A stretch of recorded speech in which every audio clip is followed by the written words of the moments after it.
Somebody doesn't think that I have a lawsuit against a subscriber of an oath of office for allowing for the forgery of the signature of the office.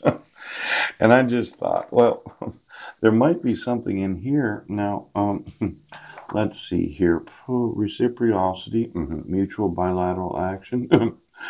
Oh, also term mutually benefit, quid pro quo, equivalence of advantages. National treatment, universality. Now, let's say you did actually do some divorces where there was no reciprocity with another nation. I talked to you about that dissolution of marriage where you really upset me, Judge Rohr.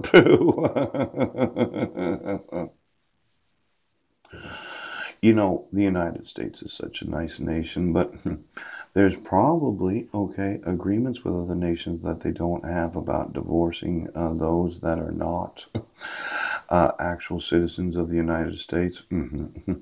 Now it has become common, introducing new rights, granted basis of reciprocity. Now, these, well, did you marry anybody? Is the county, well, it's a family law, Brent Basden, okay? Exactly whose signatures on each adoption is the forgery or the actual oath of office? And you did have quite a few court hearings, Brent Basden, where there was a dissolution of marriage. Yes. Was it the forgery or was it the actual oath of office? Now let's really look at it because I know I'm not the only party to every court case in Clallam County. Well, let's say I found out that you used a forgery to issue a protection order. I'm the only guy in the whole county that this has happened to. There's no other divorces that you gave where there was a forgery used. Now, if you use the forgery of the ex officio superior court clerk, yes, right here. In this court case, right.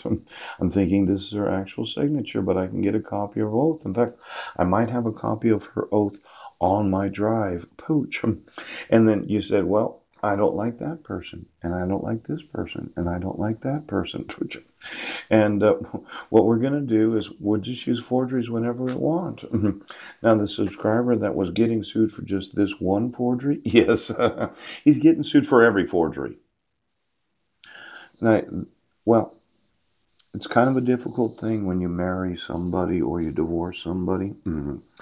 This concept of reciprocity between the United States and other nations, yeah. Just finding a forgery of an elected oath of office, yeah. Is just cause to question the dissolution of marriage. Now, let's say I went overseas, and they don't know the actual signature. No, they don't. They have to trust that in the United States of America, that the United States always enforces the laws.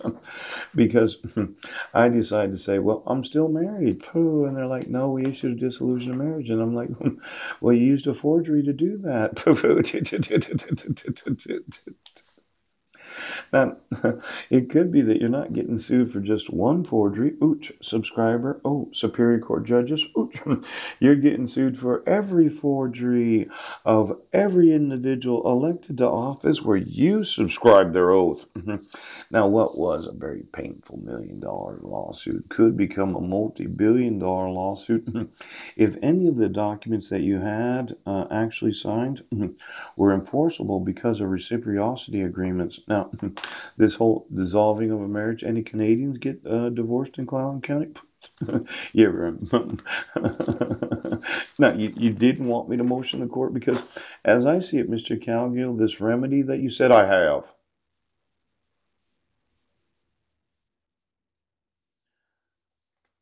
Well, there was this dissolution of marriage, right? And then you had that conference settlement, conference setting hearing. Yes. Was Christy Miller sitting in on that? Because, as I understand the family court hearing, yes.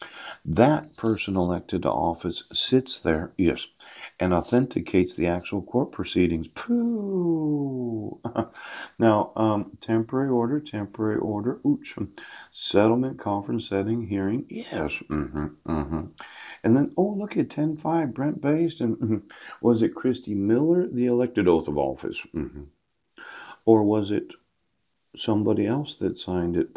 Oh, the temporary order of child support. Oh, this order of child support that's enforceable throughout the world, the Hague Convention. Oh, and then mail returned unclaimed, child petition, so on. Judge Rohrer. Oh, who was the actual court clerk? Is it her signature or his signature? Could be a man. Why don't we go through all the signatures of the county court clerks that have signed each of the court's orders, and then the actual subscriber signature of those elected officers. And then let's look at all the reciprocity agreements that you have violated, that the United States has signed with other nations to be able to give them dissolutions of marriage. Now, it could be that you're not just getting sued for a forgery. Yes, you're not getting sued because the subscriber knows it's a forgery. Yes, they were there at the time of the swearing in.